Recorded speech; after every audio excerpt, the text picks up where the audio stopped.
अनसुने किस्सों के इन पलटते हुए पन्नों में चलते हैं उस दौर में जब तुझसे नाराज नहीं जिंदगी, तेरे बिना जिंदगी से कोई, जैसे शानदार लिरिक्स से लाखों करोड़ों दिलों को धड़काने वाली गुलजार बॉलीवुड एक्ट्रेस राखी के सामने अपना दिल हार बैठे। लेकिन इनके प्यार की कहानी को ना ही कश्ती मिली और ना ही किनारा। गुलजार का जन्म ब्रिटिश इंडिया के सिख फैमिली में हुआ था, लेकिन 1947 में भारत पाकिस्तान के बंटवारे के बाद गुलजार का परिवार भी इनसे अलग हो गया और किसी वजह से गुलजार मुंबई आ गए। गुलजार की पढ़ाई पूरी नहीं हुई थी, इसीलिए इन्हें किसी भी कंपनी में काम मिलना आसान नहीं था। इन्होंने गुजर बसर के लिए छोटे मोटे काम करने शुरू कर दिए। एक बार गुलजार की मुलाकात बिमल रॉय और शैलेंद्र से हुई। दोनों ने गुलजार को फिल्मों में काम करने की बात कही। गुलजार ने धर्मेंद्र, अशोक कुमार और नूतन की फिल्म बंदनी के लिए मोरा गोरा अंग लाइले मोहे श्याम रंग दई दे गाना लिखा था, जो इनकी फिल्मी करियर में इनका पहला गाना था और यहीं से इनकी जिंदगी बदल गई। ये एक शानदार लेखक, शायर, गीतकार के तौर पर बॉलीवुड में सफलता की सीढ़ी चढ़ ही रहे थे कि इनकी जिंदगी में एक्ट्रेस राखी की एंट्री हुई।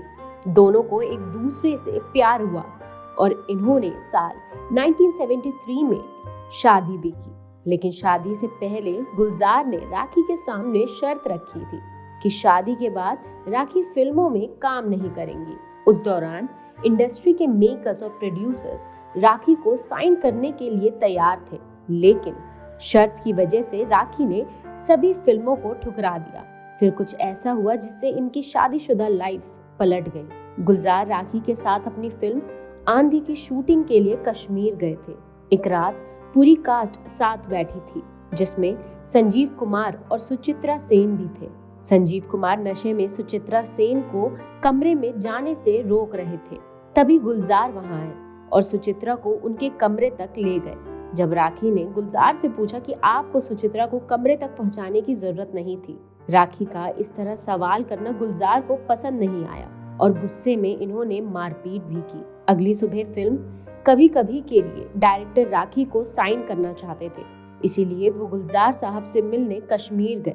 लेकिन राखी ने उनसे कहा कि मैं ये फिल्म करूंगी और यहीं से दोनों के अलग होने की शुरुआत हुई। हालांकि बेटी मेघा के लिए इन्होंने कभी तलाक नहीं लिया। आज भले ही ये दोनों एक दूसरे के साथ नहीं है, लेकिन आज भी एक दूसरे की कद्र करते हैं। अनसुने किस्सों के इन पलटते हुए पन्नों में और भी अनोखी दास्तानों को सुनने के लिए सब्सक्राइब करिए हमारे चैनल को।